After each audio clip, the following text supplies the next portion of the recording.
Would you trade a 1954 Winchester Model 94 rifle for a Savage over and under 24?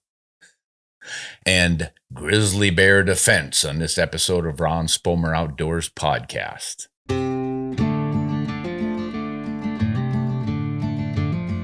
Hello, everyone.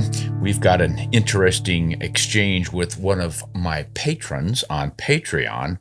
Mike and I have been going back and forth about different cartridges and rifles he's interested in.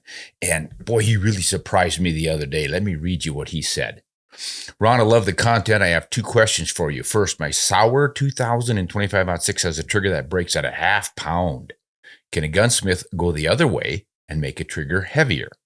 Second, I'm looking to trade my 1954 Winchester 94 lever carbine for a Savage 24V combo gun. It's a 30-30 and 20 gauge, so I can still shoot deer in the woods, 75 yards and less. And now, when it's also turkey season, I don't have to lug two guns around. I don't shoot deer on the run anymore, so one shot is fine. Internet gives mixed reviews. Is a Series B and it dates to 1976. Do you know anything about this Savage model? All the best, Mike. Hi, Mike. Yes, that trigger should be easily adjustable. Usually there's a screw you turn to increase or decrease the pressure. I'm not sure where it is on the Sauer 2000. Your M94 should be worth a pretty penny, much more than the Savage 24.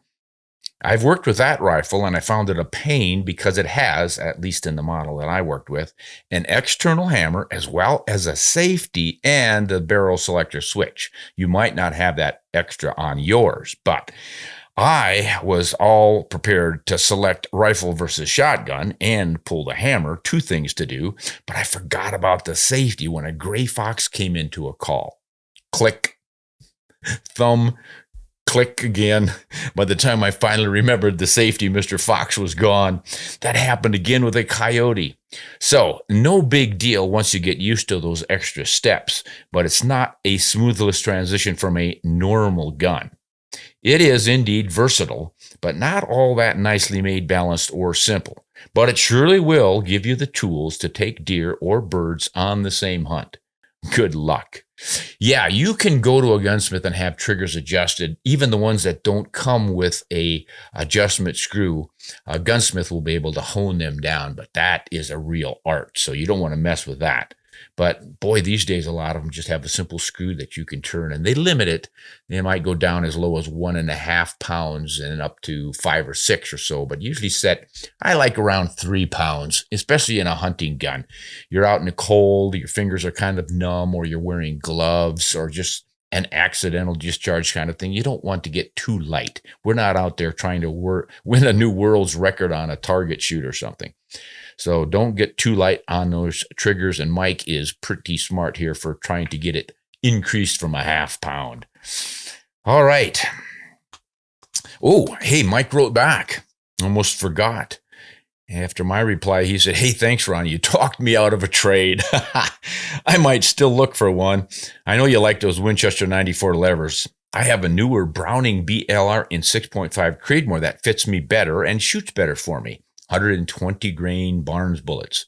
Thanks for letting me know about these Barnes bullets, by the way. So far, nothing but good things have happened with them. Well, great. Glad that's worked out for you, Mike. Now, here's another quickie from Jeff, a patron, who really doesn't have anything to ask me. He just wants to commend a manufacturer. He said, I have a Miopta Miostar R2 1.7 to 10 by 42 scope. And while in Mozambique, I noticed the center sleeve between the ocular focus ring and the power adjustment ring was moving with the turning of either. Of course, this had no effect on the zero. However, I had to pay attention when adjusting the power ring to make sure the scope was in focus. Last week when I got home, I contacted Miopta customer service, explained my problem. Miopta instructed me to send the scope back, and they provided me with the details and the claim number. Today, I received an email telling me he was sending me a new scope. I own 4 Meopta rifle scopes and 2 sets of Meopta binoculars. I love the glass, and of course, I'm impressed with the warranty and service. So there's a plug for Meopta. We didn't ask for it. Jeff just sent it in. I just like to hear that, and I'm more than happy to report on companies that have that kind of customer service. I mean, that's worth knowing. It's not guaranteed that everybody's going to get it, but I would imagine that's company policy. If they're good enough to do that for Jeff, suspect they do it for everybody. Now, what have we got here? My dear wife pulled together some things that she'd found on the internet, comment sections to our videos. Somebody named Joseph is commenting on Joseph. We have Joseph Von Benedict doing videos for us now, and this is about him. And this Joseph says, "Doggone it, Joseph. Judged by that hat, I thought you were a cowboy. Dang, now you say you're a journalist? Well, if you haven't seen Joseph yet, he will sometimes wear a big cowboy hat. And he really is a cowboy. I mean, he grew up with horses, and he knows how to do what cowboys know how to do. He's not an active rancher or cowboy right now, but he is, I don't know if you'd call him a journalist, but he's definitely a talented, experienced outdoor writer, and a darn good one. We're really pleased to have him working with us. He brings a lot to the table. He's been around the world. He's hunted many things with muzzle loaders that he's made himself, with flintlocks, with bows. I think he's even hunted with crossbows, and of course, just about every kind of a rifle you can imagine. He is the real deal, and I just love his integrity and his honesty. So if you get a chance, check out some of Joseph's videos. Here's something on bear defense from Dave. Maybe you wouldn't need to defend yourself against a bear if you would just stay out of their territory. I don't walk around a dangerous part of a big city at night and then try to figure out what pistol to use against gangs when I'm in the city. The best defense is to not be there in the first place. Well, that is not an unfamiliar approach, Dave, but I don't think it's really working very well. I mean, if we had to stay out of grizzly habitat, we'd have to vacate the entire western half of North America. That was all grizzly bear habitat at one time. So you're going to kick everybody out, or you're only going to kick them out of places where the bears are now, which would mean most of Montana, a lot of Idaho, quite a bit of Wyoming, because these bears are expanding their range and they're becoming quite aggressive. I think it was about 2 years ago, there was a poor woman camping in a town in Montana near the post office, as I recall, and a grizzly bear at night ripped into her tent, grabbed her, and killed her. And I heard a story just recently where somebody else was in a town and a grizzly bear got them. There was someone out biking on a trail, grizzly bear got them. Fishermen, hikers. You can't just say, stay out of habitat where grizzly bears are, and then you don't have to defend yourself against them. I can understand the sentiment, but humans have lived with bears for a long time, and other predators, and we've learned various ways of avoiding them, and excellent advice to avoid the predators. But come on, you go to Alaska fishing and you're in grizzly bear habitat. No one's ever going to go to Alaska again to fish or to photograph Denali or to go hiking. It just really doesn't make sense. It's easy to say, but when you come down to the practical aspects of it, no. Certainly don't recommend you rushing out to photograph some grizzly bear you see out in the field eating blueberries. But that doesn't mean you can never go visit Yellowstone National Park. All right, let's see. We've got something on hog hunting with lights. Now, we had a gentleman quite a while ago ask about his handgun with a light on it. He's hunting pigs, taking care of that overpopulation of feral pigs that are doing so much damage with a rifle at night. But sometimes the pigs get all scattered and they come charging in, whether it's on purpose or not. They're coming right at them. And, you know, the reputation hogs have for taking a bite out of you. So this gentleman wants to know how he can keep a light on his handgun so he can see them coming and then have a holster that would accommodate that light. That was his main question. Where can I get a holster? We got a lot of good responses from folks about holsters, lots of them out there that will accommodate various handguns with lights. This guy seems to have a different idea. He says, his name is Lawrence, I recommend a laser dot sight, not a flashlight on your pistol for this application. The reason? When you walk out and back from your stand, you will also be walking to and from your bait or an active feeding location for those animals. And you will eventually bump into game along the trail, particularly the closer you get. I always have my clip-on hat brim light turned on when walking through the field. Going out in the pitch dark is meaningless because animals will hear you and smell you long before your headlamp freaks them out.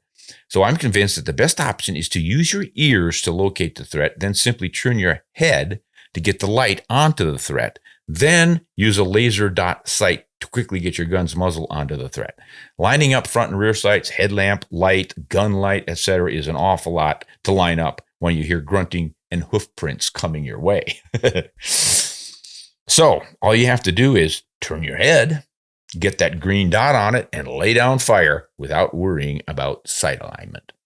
Now that seems to make sense. So you keep your headlight on your hat brim, and wherever you look, like, what's that? You're looking at the charging hog, and all you have to do then is get your gun on him with that little red dot sight or green dot sight, whatever you're using. Sounds like pretty good advice. Hey, thanks for that, Lawrence. Might try that myself if I ever get to go out night hunting for hogs again. Been many a year. All right, let's go up to Saskatchewan. Oh, it's a great province. I have had the pleasure of hunting and fishing in it a few times and wouldn't mind going back. Hello, Ron. I've got a question for you. I recently picked up a 6.5 by 300 Weatherby. Whew, that's a quick one. And I rather quickly found a good load for it. 78.2 grains of, I'm not going to give the whole recipe here because I don't want to get in trouble with somebody who might misinterpret it and build the wrong load. But he's got a great load worked up, and his bullet is a 130 grain Hornady CX all copper bullet. He gets 5-shot groups of 0.71 inches at 100 yards. The velocity is 3,340 feet per second. Ooh, that's whistling. I'm really enjoying this rifle. Recoil is very modest without a brake. That means muzzle brake. There's no muzzle brake on it. My question is, what are your thoughts on this particular cartridge with all copper bullets like the CX or the TTSX on elk? I'm not worried about moose, to be honest. In my experience, moose seem to give up rather quickly. I plan on using this cartridge on black bear this spring, and I'm contemplating selling my 300 Winchester. I assume he means Winchester Magnum. And possibly making this rifle my go-to all-around hunting rifle. Thanks for your content, John. Okay, John, I think you're on the right track here. Obviously, the 6.5 by 300 Weatherby, I think that's our fastest 6.5 now. And you've just given us an example of why, 3,340 feet per second with a 130 grain bullet. And you're right, I think, to be using copper bullets because they can stand up to that kind of velocity. If you shoot something fairly close with lead bullets, they tend to come apart or really flatten a lot. So you're not going to have that problem with the all coppers. So I think that is a good choice. And I agree with you on the moose thing. I've often told this story about taking a moose with a 120 grain bullet out of a 6.5-06. And that was going a bit slower than one you're working with. I think I was doing 3,100 feet per second with that one. But one shot did the job on the moose. Elk, yes, they do have a reputation for being a little more durable than moose. So you are probably wise to be considering what the effect will be on them. I honestly think you're going to do just fine. There are a lot of guys who are going to say, oh my goodness, a .264 inch diameter bullet is too narrow for elk. But there have just been too many taken with various 6.5s. And as most of us know, it's more about the bullet and where you put it than its velocity. Velocity certainly helps. It makes it easier to hit the target, takes care of a little bit of the wind deflection issues and the range misjudging and all the rest of it. And there's a little more energy in the bullet. And when you've got that copper bullet, you can translate that energy into power that takes out the vitals. So yeah, I think you'll do all right. Now, I'm not going to diss the 300 Winchester Magnum. That thing has just been around for too long and proven itself too many times. I would say that that one is probably a superior choice for elk. But that doesn't mean the 6.5 by 300 Weatherby isn't going to work. So, John, I urge you to suit yourself. I can give you some advice, but that's my opinion as much as anything. You seem to know what it's all about. So I would just say go ahead with your experiments if you want to and use what you have confidence in. That's half the battle right there. All right, we're going to go to Pennsylvania where Vince is writing us. I was rewatching your podcast with Joseph Von Benedict. It was a classic, timeless argument between two knowledgeable guys with different history, tastes, knowledge, and opinions. And ages, too. Don't forget the ages. Joseph could be my son.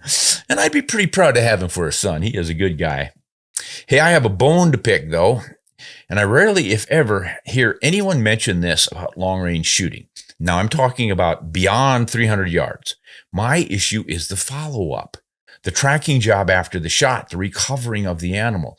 This is what people need to practice, and you only get it through experience. And you can only experience it by setting yourself up successfully with easy scenarios. By that, I mean tracking jobs that are not started from very far from your shooting position. I guarantee many animals are lost because people simply cannot locate the spot the animal was standing on or the area they ran into after the shot.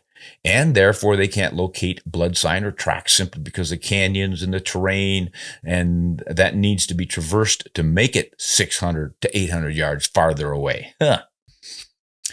Terrain looks a lot different as you move through it versus looking over it. I've tracked many animals for people who couldn't read the sign under their feet, let alone half a mile away. Note, don't offend hunting partners. It wasn't any of you. He's not saying it's any of you guys. I have a long, successful history of hunting and have helped many people find their game, and I have found we all can be better woodsmen, and I'd rather see that happen more than I'd care to see another gong run at 1,000 yards. No slight to a great shot. It has its place, but we've got to know how to track. Thank you, Vince. All right. Those are some good points, Vince. And it brings up this, years ago when people started shooting the 50 BMG and some custom heavy rifles, they would get on a mountainside or the side of a Forest Service road looking out across big elk country until they saw a suitable elk, and they would shoot him knowing that they had enough power in that bullet to drop him. But then they would find out that they had that canyon you're mentioning in between them, or maybe several, and the woods. And as you say, when you're looking a half mile to a mile across something like that, yeah, it doesn't look bad. And when you start to traverse it, oh my goodness, you're pretty soon lost. And without some way to mark that position, you might never find it. And even if you do, if you wound an animal and you get up to him quickly, you can finish him off. But if you're taking 15, 20, half an hour to get there, he could be long gone. And those things have to be taken into account. Those are good points. I'm glad you brought those up. And Joseph likes to talk a lot about long range shooting because he's played around with it, studied it seriously, done some competitions with it, and he likes to shoot gongs and the things you're talking about here. But he does advocate being a hunter and getting as close as you can. But he also sees the value in training to shoot at those long ranges in case you have to finish something off or help somebody out on a long shot. And there's certainly good advice. The better you are at shooting at all distances, the more effective and better a hunter you're going to be. All right, John from Colorado. Hi, Ron. I enjoy your show immensely. Thank you, John. I appreciate that. I'm new to longer range target shooting, and I'm trying to decide between a 6.5 Creedmoor and a 6.5 PRC. My question is, how many rounds can I shoot in one session at the range before I have to worry about harming my barrel? I'm assuming a 75-degree day. I've read that the Creedmoor has an overall longer barrel life. Any thoughts? Yeah, I do have some thoughts on that, John. And it's not how many rounds you shoot in a day. It's how quickly you shoot those rounds. You can get it all done in 20 minutes if you go to bang, to bang, to bang, bang, bang. So what you want to do is allow your barrel to cool between shots. You might shoot 3 times, 4 times with the 6.5 Creedmoor before your barrel temperature gets up high enough to where the metal stressing is becoming more serious and it starts to break down more quickly. With the PRC, because you're burning more powder, your flame temperature is greater and you're going to push that down the same narrow bore. There's where you start to burn out your throat, your lead, that first part of the barrel that ramps up from the throat in the chamber on up into the barrel itself. You start to crack that. It's the heat and a little bit of the chemical changes that occur from burning that powder that cracks that surface up. And then that begins to rip your bullets, and then they lose their accuracy potential. So that's what's happening. So don't worry about how many you shoot in a day. Worry about how many you shoot in a minute. Shoot one, let it cool.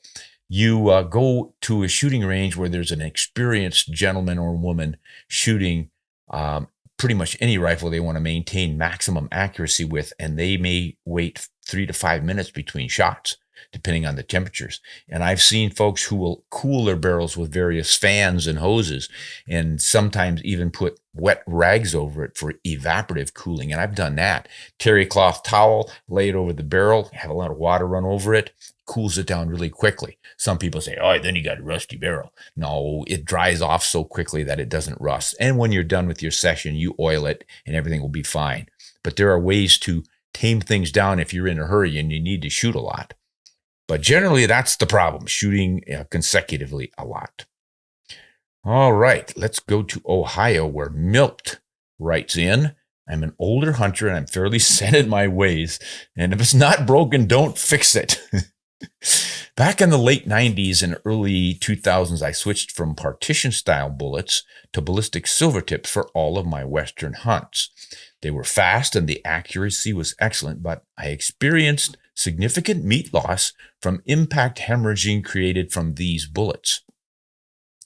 I would regularly lose a large portion of the front quarter shoulder on my deer and antelope taken with these bullets. As a result, I returned to using my old partition-style bullets. As I look at the new calibers being introduced, I'm very impressed with the performance on paper, and I'm definitely motivated to begin using these calibers. However, I stop every time when I think about the bullet designs and my past experiences. Can you address the concern regarding potential meat loss on game taken with high BC bullets like the Hornady ELD-X in the new calibers? Yeah, I think you can, Milt. It's not so much the new calibers or the high BC bullets. It's just the bullet construction. You know, your partition bullet is the famous partition with the wall, horizontal wall, transverse in the cartridge, which keeps the lead in the back, while the lead in the nose tends to break up and or get lost. But there are a variety of controlled expansion bullets these days that really limit the violent expansion of the bullet. And the simple way to look at it is the less the bullet expands, the less tissue it damages. That's part of it, but there's also this hydrostatic or hydrodynamic shockwave thing that can carry through an animal and disrupt some tissues and get bloodshot meat. But there's no cut and dried absolute. The one trick is to not hit major muscle groups. That's why so many Americans concerned about the best possible meat strive to get that bullet just behind the shoulder. So then you're only hitting a rib at most, and you're going into the vitals, the lungs and the heart. And if you line things up right, the bullet doesn't go through the other shoulder on the way out, if it goes out at all. That's probably optimum right there. Lower velocity reduces meat loss, but then of course you don't have the ballistic advantages of high velocity anymore.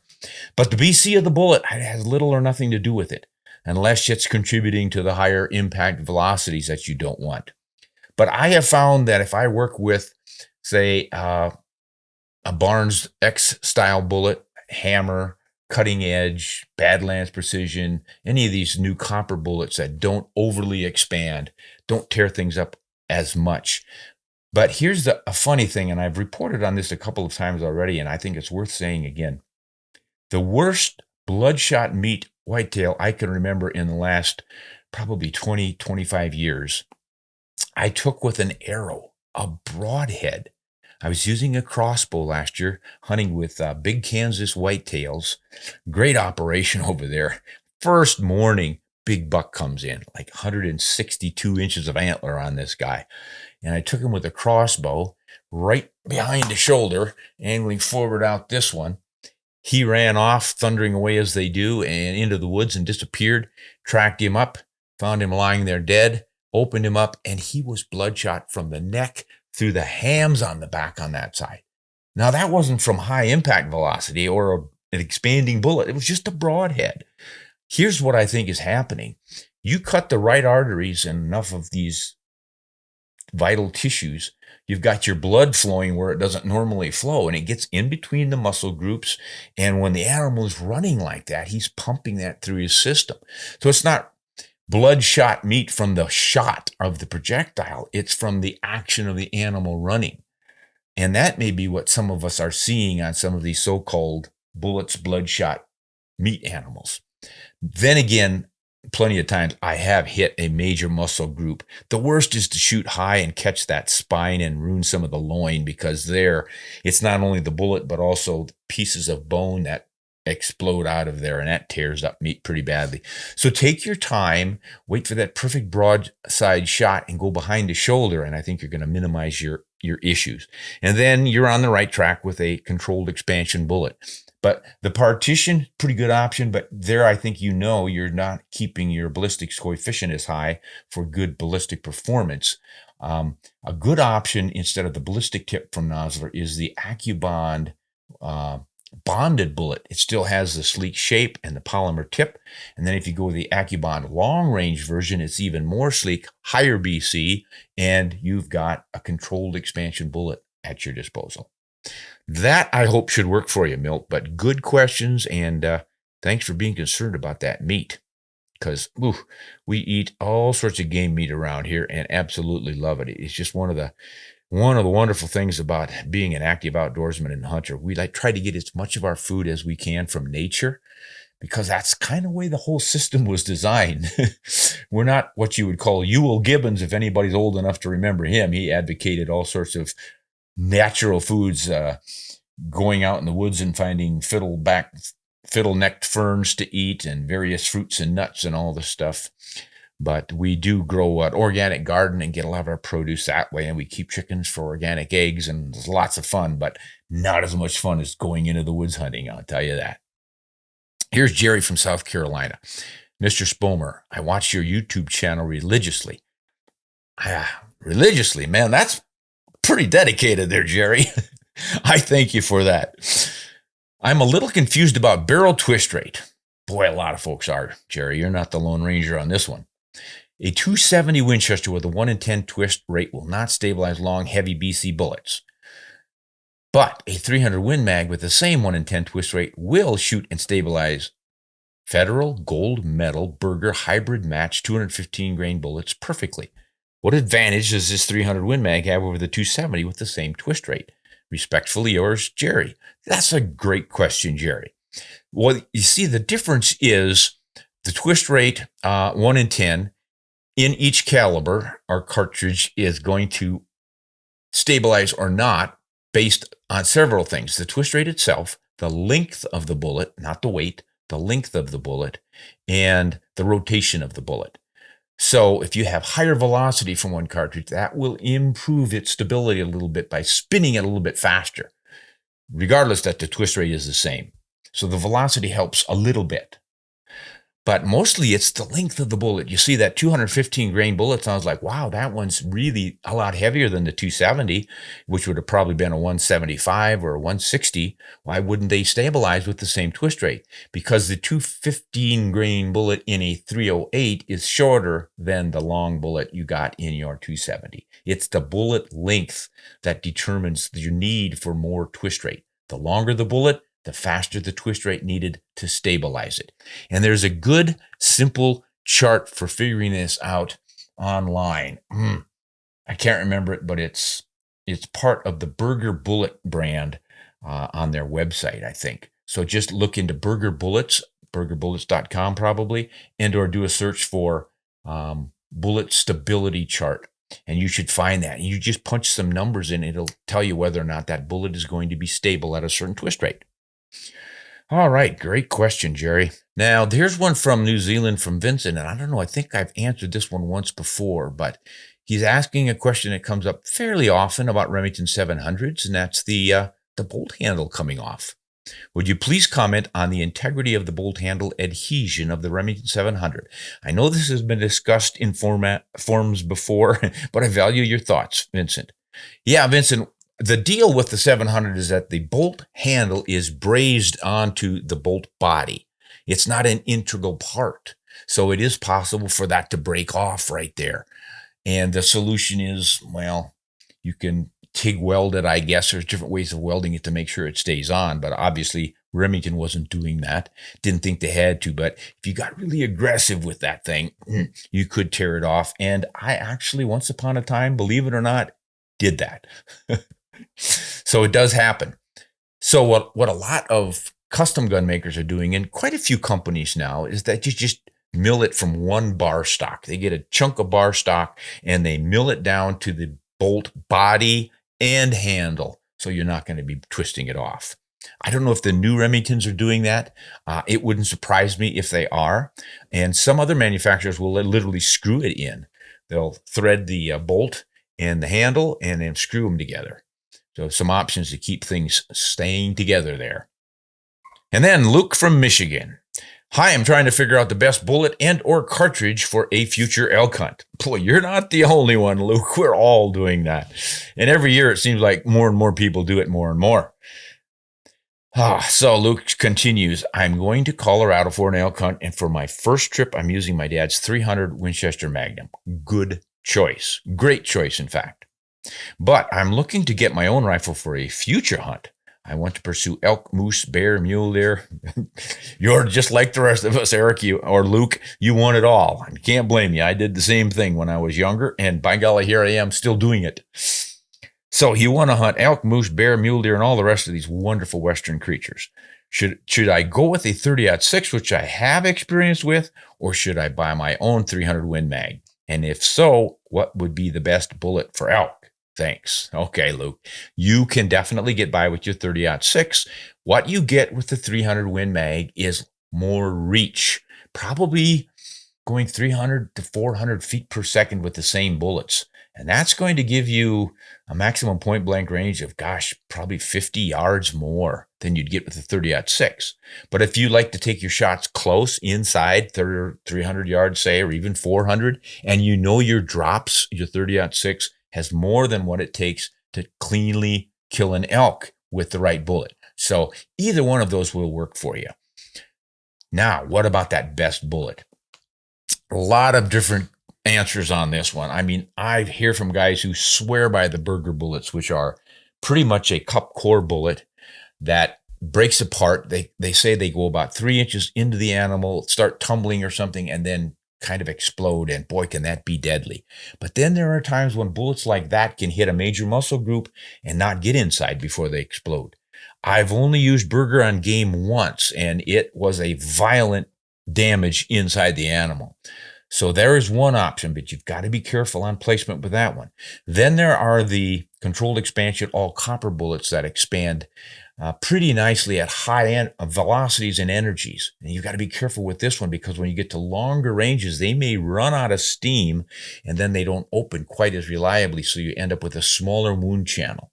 Then there are compromised bullets somewhere in between, and there are a lot of varieties of those. Start with your partition from Nosler, the partition bullet that has just your typical cup and core nose lead in the bullet, but the shank is locked in with a horizontal wall, and that maintains penetration. So you get kind of the best of both worlds with that. Then there are stouter versions of that, like the Swift A-frame, pretty much the same process, but they make a thicker jacket.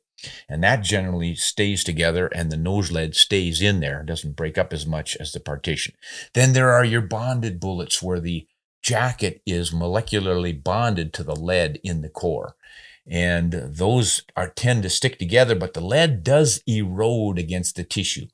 I've pulled some out that look like a perfect stayed in one piece bullet, but they started off at 180 grains. And by the time I recovered them from the animal and looked at that perfect mushroom and weighted it, might have been only 130 or 140 grains. So obviously a lot of that lead was eroding against the bones and the muscles.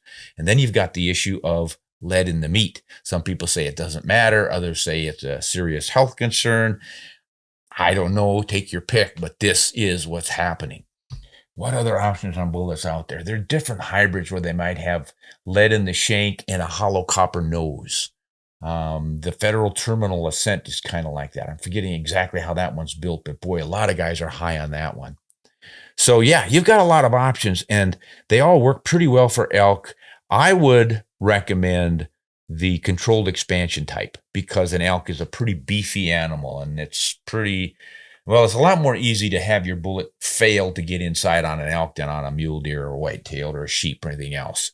So that's what the big concern is. You want penetration, especially if you have to take what was known in the old days as a raking shot, which means instead of perfectly broadside, you're at an angle either looking at you or away from you.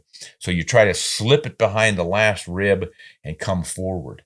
And that bullet has got to traverse a lot of body tissue. And if you hit a little bit far back, it's going to be pretty watery stuff, absorbs a lot of energy and slows that bullet down. So you don't need overexpansion in those situations. And when you're elk hunting, you've spent a lot of time and effort and money to get there, and you've got that opportunity at a bull that's just turning to go back into the woods and out of your life. You might want to take that shot. You're going to have a pretty good stout bullet to do the job. And that's another reason that so many people like 300 Magnums and larger for elk.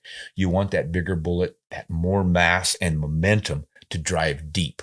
So that was what I would recommend, Luke. And I would say you probably have better odds for success on those borderline situations with your 300 Win Mag than the 30-06. But again, 30-06 can certainly do the job, especially a little closer in. All right, great question, and I'm glad to see so many people asking about bullets. It's been for so long we harped about cartridges and which one's better than the other, and it's really all along it was the bullet that was doing all of the work. The cartridge was just launching it. And yes, a bigger cartridge with more powder launches it faster and harder, but boy, it's still up to that bullet when it gets there. So great questions again, guys. Vincent, Luke, and Jerry, and Milton, John, and Vince, and another John, and everyone else. I want to thank you for making this possible. You know, without you guys commenting, I wouldn't be able to make these podcast broadcasts. So I really appreciate you, and especially, as I always say, our patrons. If you'd like to join Ron Spomer Outdoors as a patron, go to patreon.com, Ron Spomer Outdoors. We'll sign you up, and you'll be part of the program. I'll answer your questions as soon as I get them. You'll get a newsletter. You'll get access to Ron Spomer Outdoors TV. Every once in a while, we'll give something away, even though I warn people, don't click on all these places that say, hey, Ron Spomer here, and I'm giving you your prize you just won. We don't do that. You have to be a patron to get something special. All right, until next time, once again, hunt honest and shoot straight.